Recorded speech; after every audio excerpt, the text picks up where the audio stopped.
232. Indigestion.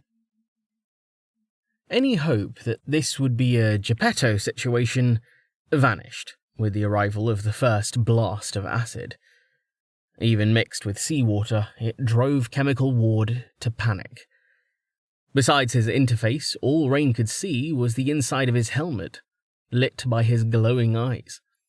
All he could hear was the constant nails on a chalkboard grind of teeth against his armor, the razor-sharp weapons continuing down the whale's esophagus. His arms were pinned tightly to his sides, beyond even his enhanced strength to resist, and he could feel powerful waves of muscle contractions drawing him deeper and deeper, crushing him.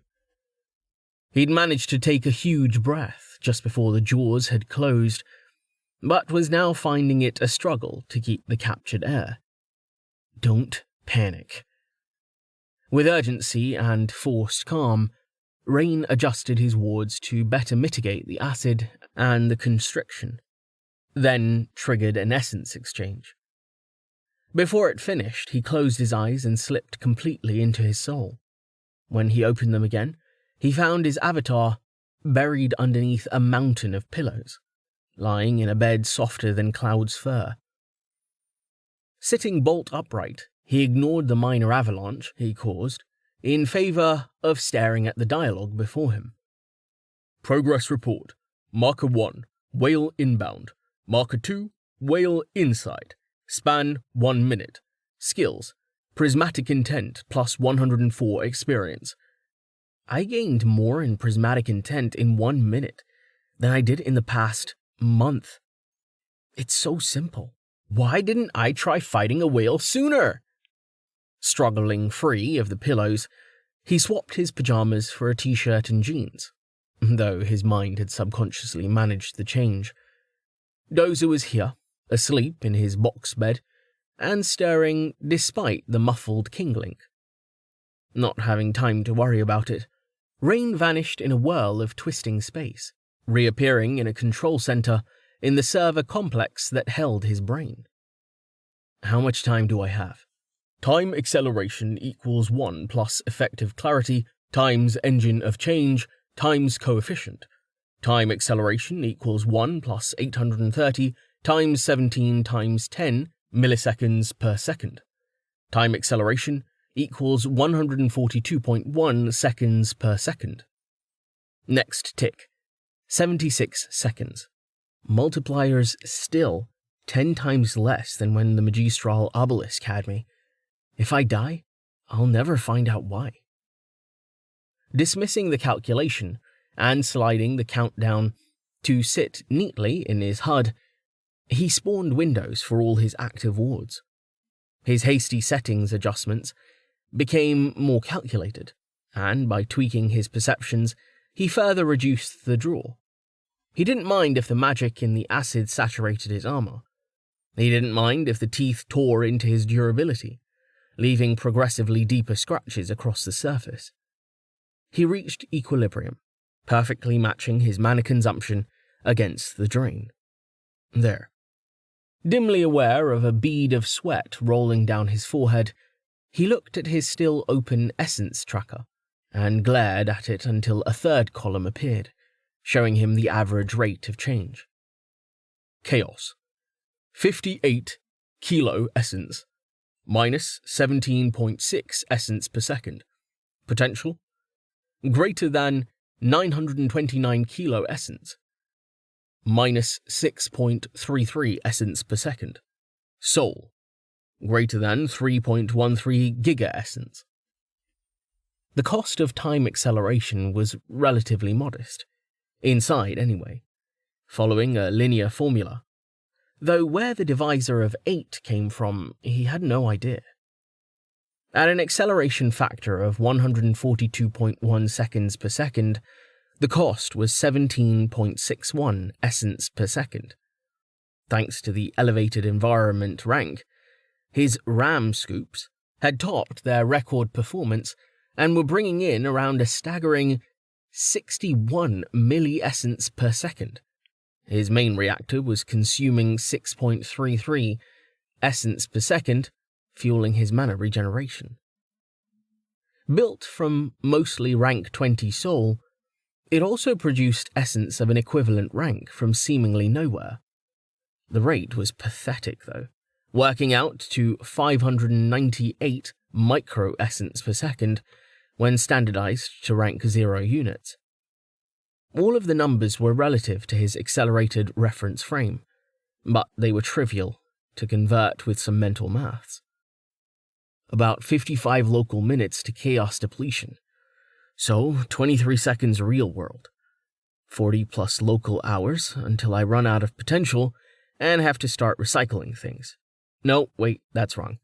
My armor will saturate first, and I'll have to tweak the ward balance. Whatever, doesn't matter. It's more than a few minutes real world. I'll pass out from lack of oxygen before it becomes a problem. What if I can get into its lungs? Does it have lungs? That doesn't matter either, since I can't move. Can I make air around me some other way? It's never worked with Purify, but... Rain clicked his tongue, realizing his panic was fueling his scatterbrain, already brought on by his boosted clarity. Rather than adjusting his stats, he forced himself to take a deep breath of imagined air, then let it out slowly. He closed his eyes. I'm not in trouble. I just feel like I am because I've spent a lifetime being one bad fall away from cracking my skull open on the sidewalk. I'm different now. This is nothing. I don't need air. I just need to get out before it dives. If it dives, I'm fucked. He paused, then shook his head violently. Yes, there'd be essence down there. And yes, I'd be a badass cultivating on the bottom of the sea inside a whale. But there's no way I'd survive that. Once the damage limit increased, I'd be crushed like a grape, or dissolved, or shredded, or whatever. Or a leviathan could show up and eat the whale. I don't want to be part of a turducken. Why am I still thinking about this? Besides, I need to keep the other whales distracted too. He took another long breath. How do I get out? Almost instantly, his eyelids snapped open. He knew what he needed to do. It was obvious, really. First, Arcane Ward. The spell had already been active, but he cast it again, this time using IFF to target the whale's resistance. He could have done the same earlier with Force Ward, boosting the effect of his environmentally catalyzed Frost Nova, but doing so would have been horrendously inefficient. To make sure it wasn't too bad now, he inspected the spell card. Arcane Ward, 15 out of 15. Increase arcane resistance by 120% for all entities. Decrease arcane resistance by 60% for all entities. Range 5 meters. Cost 0.265736 MP per damage mitigated. Cost 0.265763 MP per damage amplified. Memories of the past experiments ran through Rain's mind. Debuffs were subject to resistances and the damage limit, just like everything else. The percentage reduction the spell specified would be translated to absolute terms before the limit applied. So, even if the whale had above 16,665 arcane resistance, the ward could strip, at most, 9,999 of it. Except not even that. Arcane resistance applied to attempts to lower arcane resistance. The resistance cap would ensure 2,500 got through, but 16,665 minus 2,500 was still above 7,500, so there'd be no tick-by-tick compounding. Firewalling the chattering part of his brain, which was busy muddling things further by thinking about the shared nature of the resistance cap, Rain reminded himself that he didn't need to know how every last number fell in the end. He just needed to overwhelm the whale with so many forms of arcane assault that it was forced to prioritize its defense. On that note, a dash of lightning. Fulmination. Fulmination. 15 out of 15. 9,999 to 11,427 0.43 arcane focus damage per second to foes and environment, 4,999.50 to 5,713.71 arcane focus mitigation per second to friends. Sufficient damage causes paralysis. Aura resists 75% of environmental occlusion and absorption. Range 5 meters.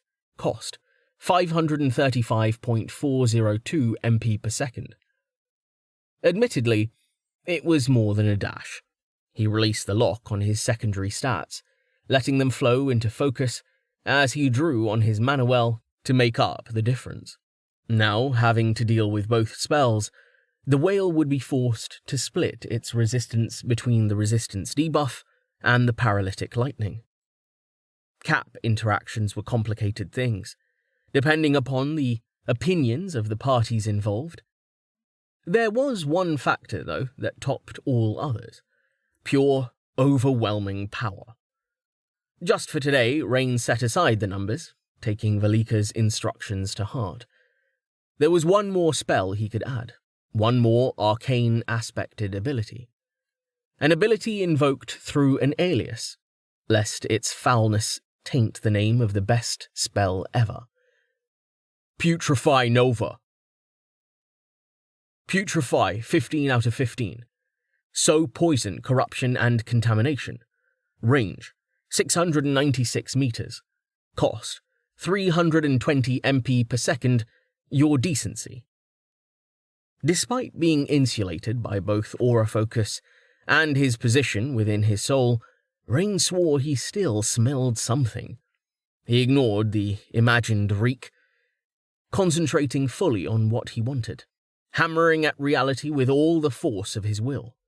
The whale was not his only target. Space could be filled.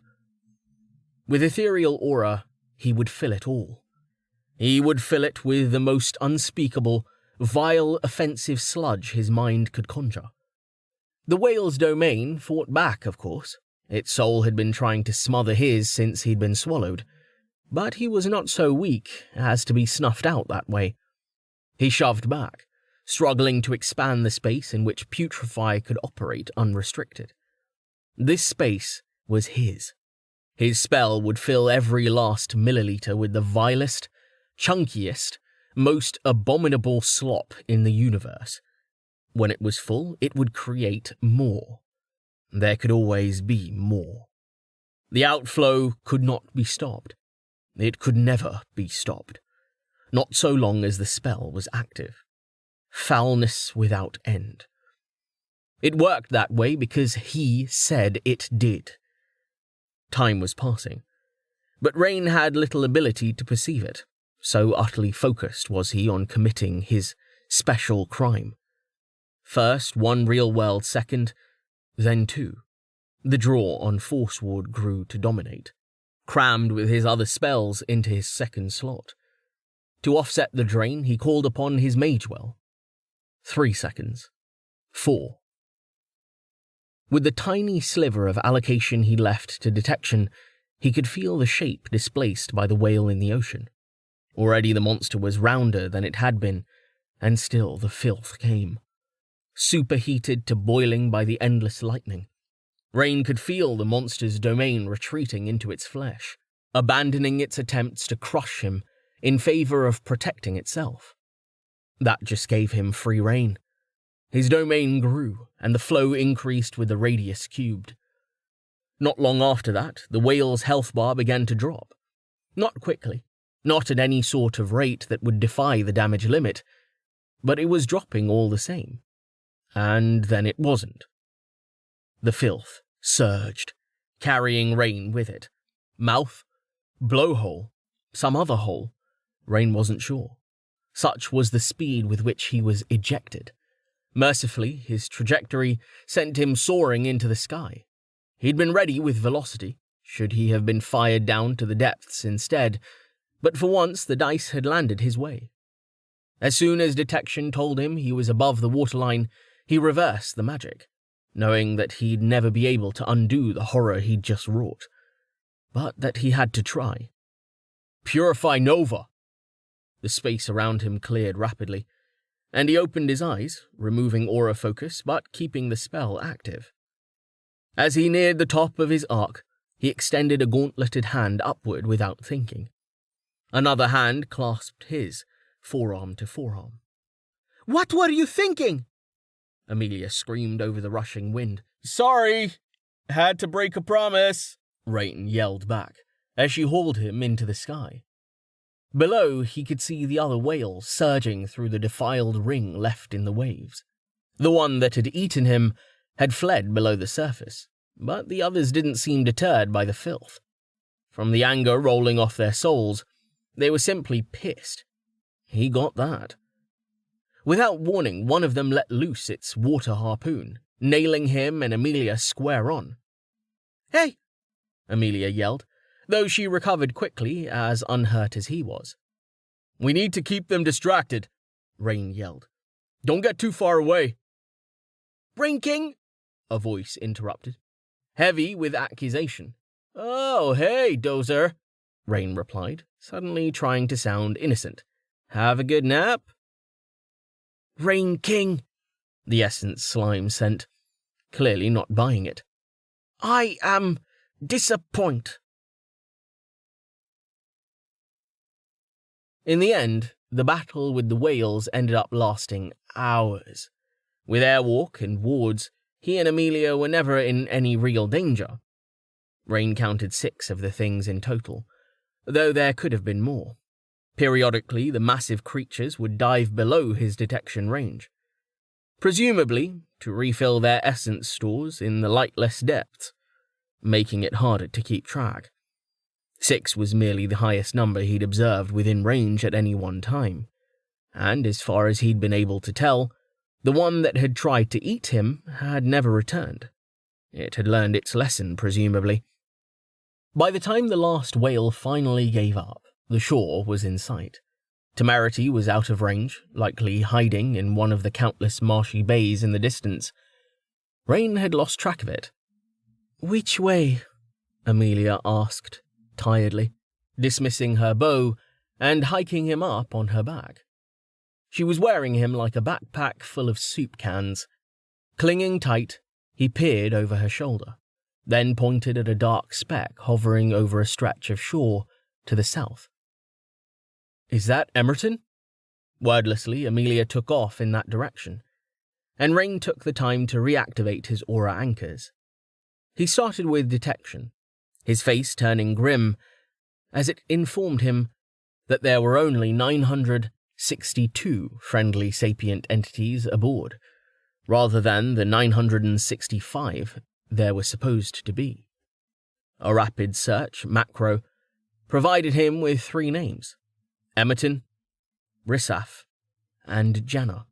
Closing in, he was more confident that the shape up in the air was the Aeromancer, so he focused on the ship. Hostile monsters? None. Corpses? Many. Human corpses? 2. His guts twisted, letting the script continue, now checking the ship's complement of animals and friendly monsters. He hadn't known Rissaf and Janna personally, but... "How many?" Amelia asked abruptly, apparently picking up on his mood. 2, he replied, squeezing her shoulders tightly as his macro finished, recording no further losses. It was only a small comfort. Rissaf and Janna. "Damn," she swore, and there was a violent flash of anger at her soul, directed at herself? "Listen, Amelia, it's not your fault, it's—" "Quiet," she interrupted. Rain grimaced. "Okay, maybe she's mad at me, actually. If I had sent in the Awakened sooner, sent her in sooner, nobody would have died. I hesitated. I should have known the whale would come. I should have gone with Plan B the moment—" "Sorry, I was talking to Nails," Amelia interrupted.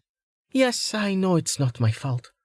It's not your fault either, and I can feel you thinking it is, so stop it. Save it for therapy. Right now, Vanna wants you to turn your anchors on. Tahir and Merrick need mana.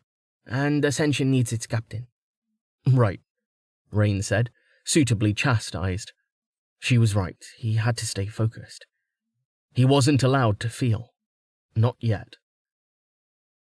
His essence well anchors were fairly shoddy, their low hardness allowing him to pump only a trickle of mana through each. So he directed all of it to the 2 healers with IFF. He activated Winter for everyone else, but before he got any further than that, Temerity came into view. The Blood Marsh was heavily wooded, part of the reason they'd chosen it. Like mangroves, the trees that grew here were tolerant of salt water. Their foliage reminded him more of willows, though, drooping over the soggy... Ground was the wrong word. Temerity had carved a path through green-brown mats of vegetation, revealing open, muddy water beneath. The ship was undamaged, floating with a good 10 meters of clearance to the true bottom, but nobody was on deck. It was patently obvious why. "Gods below," Amelia said with revulsion as they dove into the practically solid cloud of buzzing insects that surrounded the vessel. Some of the bugs were actually thumb-thick, just as promised, pinging weightily off their armor as they slowed. As Amelia set him down, Rain had no doubts about what had drawn the swarm. The deck was covered by the burned, frozen, or otherwise broken bodies of monsters, their blood and viscera strewn across the splintered wood. The mess was solved neatly by a blast of Purify. The bugs, however, turned out to be more work. Though the word monstrous seemed appropriate, the famed insects of the Blood Marsh weren't technically such. The ecology of the swamp was an interesting topic for another day. For now, it was merely another obstacle. Alive, yet below the entity threshold, the bugs couldn't be directly immolated. Cooking them indirectly was an option, but Rain didn't want to use more mana than he had already. He'd need to boil the water the ship was floating in, and set the mats of vegetation on fire to purge the wriggling mass of leeches, emerging from it to glom onto the hull. The various creepy crawlies were likewise immune to Purify, though he tried it anyway. As always, the spell refused to work on life larger than bacteria, even repugnant, blood-sucking life that wasn't supposed to be here. That last part was debatable, but again a topic for another time. "Do something," Amelia hissed through her teeth, clearly not wanting to open her mouth. Rain was in complete agreement. Hundreds of tiny legs scrabbled at his face as things worked their way in through the minuscule gap beneath his visor. They were biting already, and while they had no hope of getting through his toughened skin, the ick level could not be denied. It shot off the charts as the leader of the pack engaged in a sudden, enthusiastic investigation of his left nostril. "Gods! Arcane Ward! Fulminate!" He boosted the offensive spell, not stopping until traces of lightning were dancing between every vaguely conductive object in the bay. Many of them grounded against the hull, yet more arced down to the water to spread invisibly beneath it, frying the leeches and other things in an expanding shell. Fulminate might not have been the most efficient choice, but it made an undeniably effective bug zapper. The sudden burning leaves overhead were easily snuffed by an inverted pulse of immolate. Purify had no compunctions about dealing with the downpour of tiny insectile corpses, happy to view them as filth now that they were dead. They quickly evaporated to powder, then to nothingness, leaving Rain staring at the aftermath. The trees might have survived, he wasn't sure. Temerity's deck was blackened with tracks left by the electricity, and it wasn't clear how deep it had penetrated. He hadn't used ethereal aura, not wanting to zap the shit out of everything aboard, and set their belongings on fire. Arcane Ward hadn't triggered at least, so it couldn't be that bad. Amelia, meanwhile, had dismissed her helmet. Instantly, her hair leapt up into a frizzy cloud, crackling with static. "Gah! Really? It was a funny image, but Rain didn't smile. With his feet on the deck and his magic fading around him, there was nothing left to distract him from his thoughts. He'd had a responsibility, and he'd failed. People had died on his watch. Again. I don't know how much longer I can do this. Ascension is so big now, and I can't protect them all, especially once I start sending them on missions. I don't know what scares me more, knowing people will die or knowing I might get used to it. Amelia placed a hand on his shoulder. I told you to stop that, she said, gently but firmly pushing him toward the tower. You lost too, but you saved everyone else. Now come on, we have work to do. Work there was, indeed. Plan B had not been a smooth ride, with more than a few injuries coming from the violent lurching of the deck. Amelia quickly split off to help the healers, while Rain went with Samson to organize damage control. Not even 5 minutes into that, he overheard something that sent him sprinting to engineering, only to be stopped short by an outstretched palm. No, Stone River said, crossing her arms again as she moved to more fully stand between him and the door to Tallheart's quarters. Her antlers had grown since he'd last spoken to her, almost a finger long now, and beginning to split, but the hate in her eyes precluded any detailed inspection. No more humans. One is bad enough. Rain held back an undiplomatic reply, peeking over her shoulder at Tallheart's soul. Trying to see it through the wall was like looking at it through a pane of frosted glass. But he could tell something wasn't right. There was a certain heaviness to the air. Shaking his head, he refocused on Stone River. Please, he's my friend, and you know that. He'll want to see me. It is your fault that he is hurt, she replied, fixing him with a level stare. It is his fault that I am alive, a deep voice rumbled, and then the door abruptly opened. Tall, Rain's relieved exclamation was cut off as he got a good look. Tallheart was wearing a shirt, not armor, a shirt. A white button-up shirt that was entirely too small for him, hanging open to reveal solid pecs and enough rippling abs to make Rain question some assumptions he'd made about Savidian physiology. Beyond that, he wore an equally ill-fitting pair of trousers, the hem barely falling to mid-shin. Like all his people, his proportions were subtly off from the human norm, but it was more evident without his armor. Savidians were taller and narrower than humans generally, with a shorter ribcage when taken in proportion, and unless Tallheart secretly waxed, Rain's suspicions about their lack of body hair had been confirmed as well. None of that mattered, though. Nothing physical mattered. Tallheart's liquid green soul was cracked. Rain darted his head left and right in horror, trying to get a better view past Stone River. What happened? He pulled a Rain, Jameis said, popping up and waving over Tallheart's shoulder. Hello. Let him in, Tallheart rumbled. Please, we have spoken about this. Tch, Stone River spat, stepping aside. Fine, just him. I do not know the other one. Having caught up part way through the conversation, Samson didn't bat an eye at being so rudely addressed. Vanna and I will be on the bridge, he said.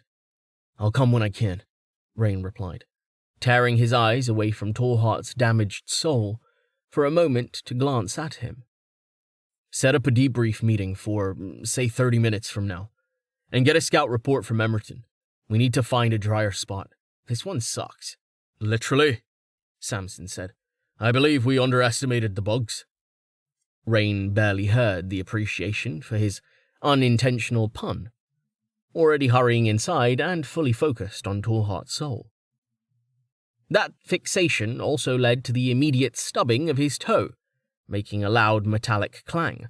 When he regained his balance and looked down to see what he'd hit, he realized he'd located Tallheart's missing armor. What was left of it? Holy shit! Was there acid? Did monsters get in the ship?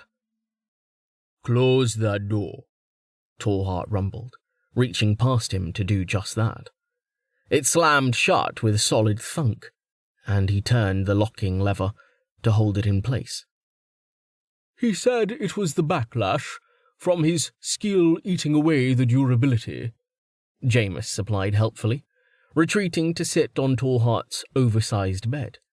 What I'm trying to understand is why he didn't stop once he realized it was happening, or once the metal had rotted off him, or once he started bleeding from every orifice, or once the unawakened around him started flailing and struggling to scream. He's got soul wind, Rain, though it seems to have quieted. Rain stared in horror. I could not stop, Tallheart rumbled, clearly irritated as he turned to glare at Jameis. If I had stopped, Halgrave would have destroyed the ship.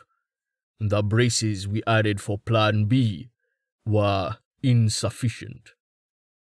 And that's his fault, not yours, Jameis said. You pitted yourself against a gold plate, and he was pushing harder than he should have, with that golem form of his. He was not, Tallheart countered, looking back at Rain. I did not know that whales were so fast. We would have all perished, if not for your continued distraction. Do not blame yourself for what happened while you were occupied, not when your actions saved us all. Why is everyone so sure I'm blaming myself? Rain asked. Because you are, Jameis said. Stop it. Rain sighed, rubbing his faceplate. Whatever skill Tallheart was using must have been... He blinked. Whatever skill... You used soul of metal on the whole damn ship? Rain's jaw worked. How? Not easily, Tallheart said, sitting heavily beside Jameis on the bed. He'd tried to hide it, but Rain hadn't missed the tiny wince crossing his features. Shit!